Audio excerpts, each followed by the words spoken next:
On May 25th, the Cathedral Church of the Holy Trinity begins its 200th anniversary celebration of dedication. So join us on the 25th of each month for glimpses of our past as we imagine and dream our way into the future. Take a glimpse with us as we celebrate. Look out on all of our social media platforms for glimpses of Holy Trinity Cathedral. Hi, my name is Peter Reblood, and it gives me much pleasure to be part of this project. Some of my fondest memories as a young man, a child actually, growing up, were the days I spent involved in activities at Trinity Cathedral in Port of Spain. Let me see, where would I start? I was an acolyte as well as a chorister in the choir. And basically, the musical part of it took a great deal of my free time. When not at school, there would be a choir practice, of course. And I'm talking now about over 6 decades ago. So the memory, I have to plug into the memory to get some of the vignettes from that time. Coming immediately to mind in the choir was is the choir mistress, Miss Morris, Esla Morris, a most beautiful lady, a leader, and we were like her sons. She would be there leading us through all types of music, and sacred music, festive music, and the choir back then comprised of guys around the ages of, let's see, about 11, common entrance age, to 15, 16. The elder ones, we had a few elder ones as well. Another person that I remember from those days was the organist, Mr. J.E.V. Jenkins. And how can one forget that organ at Trinity Cathedral? Some of the most peaceful times I've had then was just sitting down and listening to Mr. Jenkins either rehearse with the organ or accompanying us in choir practice. As I said, festival music. When I say festival, I'm referring to like things like Easter and Christmas.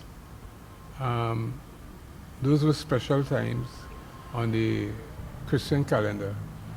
So there were special hymns sung at that time, especially at Christmas time, where we learned carols taught by Miss Morris. Also coming to mind, another person who comes to mind is the priest, Father John Sewell. Yeah, he was a leader. We should have stayed on the straight and narrow path with young men growing up. We had another choir master, Mr. Melville Robin, and like Miss Morris, he was also a mentor to many of us. In terms of older people who, when I say older, I mean like young people, but older than us in the choir. I remember people like Rupert Regis. Rupert Regis was what they call the sextant. He was one sextant. I think the other sextant, his name was Mr. George. Those were the two guys who would assist with Sunday morning mass and stuff like that. In terms of close friends from that era, I remember the Cobham brothers, and most significantly, and one of the young acolytes and choristers who stayed with the church so much so today he has his own parish in Florida, USA. He was also the priest at All Saints Church, and I refer to Winston Joseph, Father Winston Joseph. And as I said before, his brothers, Richard, and we young people, we had a good time with Trinity Cathedral. Trinity Cathedral formed an important part of our growing up, staying on the streets and narrow, and becoming young men.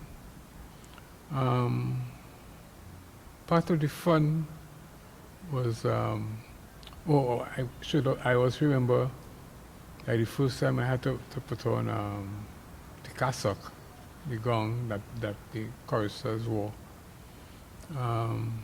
That was a moment of pride for me, because before I became a chorister, I used to admire those who were there before me on a Sunday morning in service, and actually getting to wear one and being part of that group was a very proud moment in my life.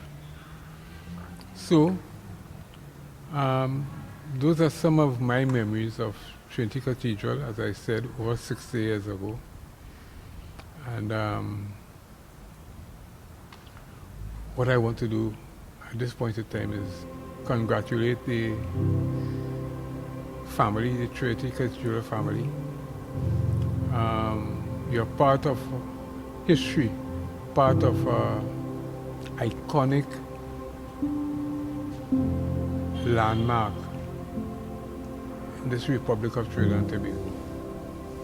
Trinity Cathedral is 200 years old.